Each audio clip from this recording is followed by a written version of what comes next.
Friends, कैसे हैं आप सब। मैं साक्षी मैम स्टडी पॉइंट लालगंज भाई महेंद्र सर के इस चैनल पर आप सबका स्वागत करती हूँ। मैं आशा करती हूँ कि आप लोग सब स्वस्थ होंगे, मस्त होंगे और अपनी अपनी पढ़ाई में व्यस्त होंगे। तो आइए जानते हैं कि आज का टॉपिक क्या है हमारा और उसमें हमको क्या क्या पढ़ना है। तो जैसे कि अभी तक न्यूट्रिशन था, ट्रांसपोर्टेशन था, अब लास्ट टॉपिक है एक्सप्रेशन। तो आज का टॉपिक है हम लोगों का एक्सप्रेशन, यानी लाइफ प्रोसेस का लास्ट टॉपिक एक्सप्रेशन बचा हुआ है। अब ये टॉपिक पढ़ने के बाद हम लोग का चैप्टर एंड हो जाता है। तो एक्सप्रेशन क्या होता है और एक्सप्रेशन में क्या क्या कैसे कैसे इसका प्रोसेस होता है, ये हम सब जानते हैं। तो पहला इसमें है what is expression and why organism needed.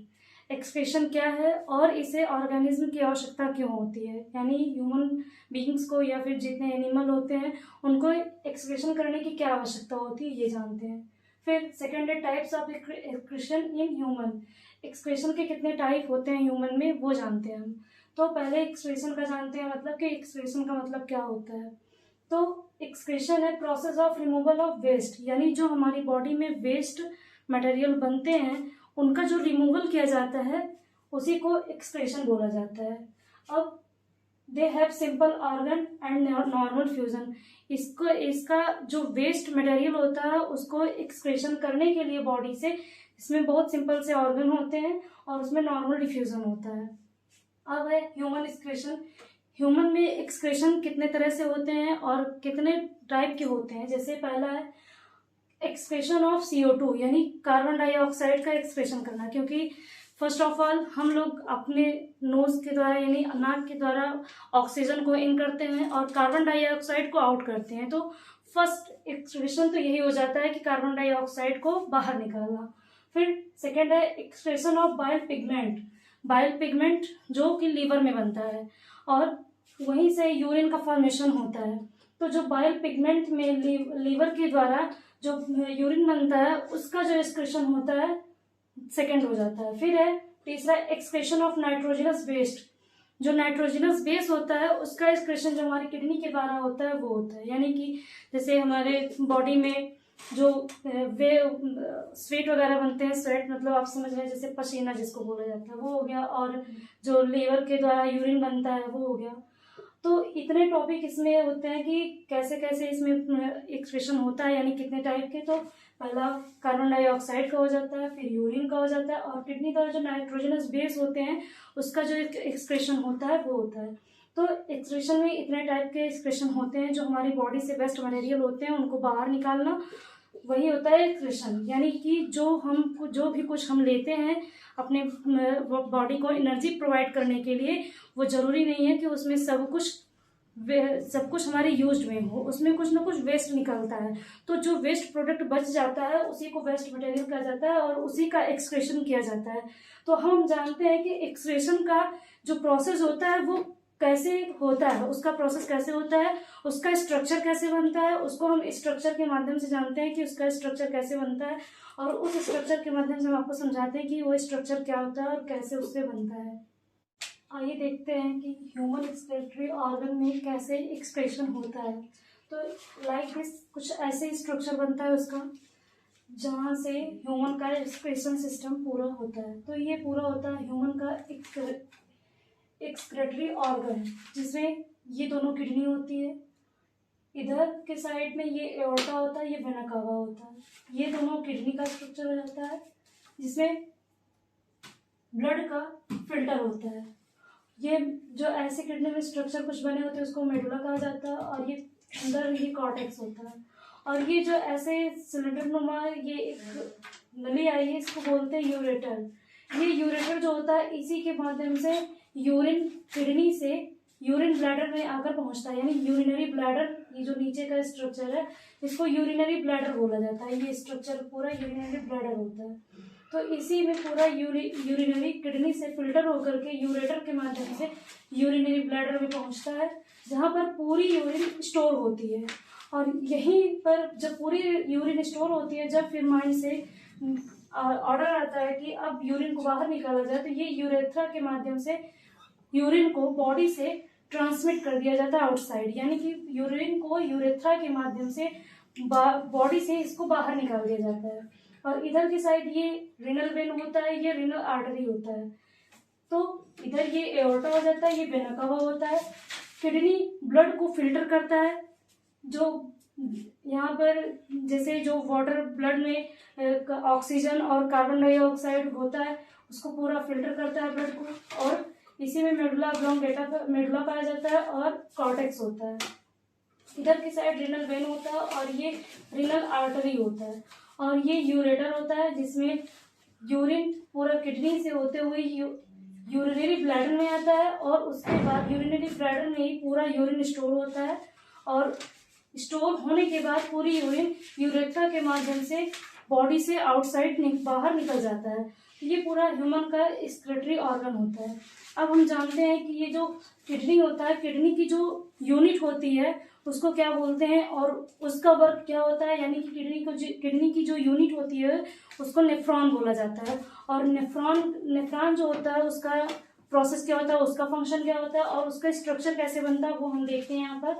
ये ह्यूमन एक्सक्रीटरी ऑर्गन है। ह्यूमन एक्सक्रीटरी ऑर्गन में पूरा ऐसे उसका स्ट्रक्चर बनता है और पूरा प्रोसेस ऐसे ही होता है। अब जो किडनी है जो ब्लड को फिल्टर करती है उसकी जो यूनिट होती है उसको नेफ्रॉन कहा जाता है। अब नेफ्रॉन जो होता है उसका स्ट्रक्चर कैसे बनता है और उसमें क्या क्या प्रोसेस होता है हम उसको जानते हैं। तो हम जानते हैं कि नेफ्रॉन क्या होता है। तो जो नेफ्रॉन होता है वो फंक्शनल यूनिट होता है किडनी का, यानी जो किडनी होती है उसकी फंक्शनल यूनिट जो होती है वो नेफ्रॉन होता है। और नेफ्रॉन जो होता है वो माइक्रोस्कोपिक स्ट्रक्चर होता है। माइक्रोस्कोपिक स्ट्रक्चर का मतलब हुआ कि इसका स्ट्रक्चर हम अपने खुली आंखों से नहीं देख सकते हैं, नंगी आंखों से नहीं देख सकते बिना माइक्रोस्कोप के। तो जब हम इसका स्ट्रक्चर अपने माइक्रोस्कोप से देखते हैं तब हमको समझ आता है कि नेफ्रॉन का स्ट्रक्चर कैसा होता है और उसका पूरा प्रोसेस कैसा होता है। तो जब नेफ्रॉन का स्ट्रक्चर तो ऐसे होता है, बट जो इसमें यूरिन का फॉर्मेशन होता है उसका स्टेप कितना होता है, यानी कितने स्टेप से यूरिन का फॉर्मेशन होता है और कैसे कैसे वो पूरा प्रोसेस करता है। तो filter of blood and formation of urine ये नेफ्रॉन का वर्क होता है, यानी किडनी की यूनिट जो होती है वो फंक्शनल यूनिट नेफ्रॉन होती है।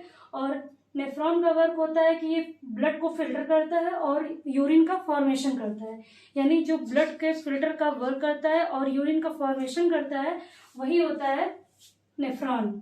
अब इसके स्टेप जानते हैं कि स्टेप ऑफ यूरिन फॉर्मेशन के कितने स्टेप होते हैं। तो मेनली 3 स्टेप होते हैं यूरिन फॉर्मेशन के। पहला होता है अल्ट्राफिल्ट्रेशन, सेकेंड है रीएब्जॉर्प्शन और थर्ड है ट्यूबुलर सिक्रेशन।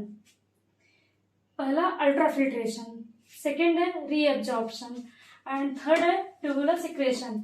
अब ये 3 स्टेप तो हो गए कि कैसे यूरिन का फॉर्मेशन होगा। अब हम जानते हैं इस पूरे स्ट्रक्चर के माध्यम से कि कैसे कैसे पूरा उसका प्रोसेस कंप्लीट होता है।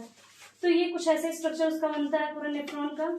यहाँ पर ये ट्यूबुलर पार्ट होता है, ये पूरा बोमेन कैप्सूल होता है जो ब्लड को फिल्टर करता है और यूरिन को कलेक्ट करता है, यानी जो बोमेन कैप्सूल होता है like this structure as a sphere, ये जो गोलाकार स्ट्रक्चर बना हुआ है इसको बोमेन कैप्सूल बोलते हैं। और ये ब्लड का फिल्ट्रेशन करता है और यूरिन को कलेक्ट करता है, यानी यूरिन को कलेक्ट करता है और ब्लड का फिल्ट्रेशन करता है। और इसी के अंदर पाया जाता है रीनल आर्टरी जो होता है इसी में आके अटैच होता है, ये ऐसे स्ट्रक्चर होता है। और इसी से निकलकर आता है रीनल वेन। ये रीनल आर्टरी ऊपर साइड से और रीनल वेन जो होता है वो नीचे साइड से होता है। तो ये रीनल आर्टरी हो जाता है, ये रीनल वेन हो जाता है। और ये जो इधर से ऐसे स्ट्रक्चर पूरा बन के आया है स्पेंडल का, ये ट्यूबुलर पार्ट होता है। ये ट्यूबुलर पार्ट जिससे अटैच होता है उसको डक्ट बोलते हैं। जो ये लाइक दिस स्ट्रक्चर दिख रहा है आपको, ये डक्ट होता है। और जो ये नीचे ऐसे स्ट्रक्चर दिख रहा है आपको, ये हेनले लूप होता है। हेनले लूप जो होता है वो क्या फंक्शन करता है, क्या वर्क करता है, ये रीएब्जॉर्प्शन करता है ग्लूकोज का, एमाइनो एसिड का और H2O का। H2O मीन्स वाटर का। तो ये रीएब्जॉर्प्शन करता है किस किस चीज का, ग्लूकोज हो गया, एमाइनो एसिड हो गया एंड H2O हो गया। तो H2O, एमाइनो एसिड और ग्लूकोज का जो रीएब्जॉर्प्शन करता है वो हेनले लूप होता है।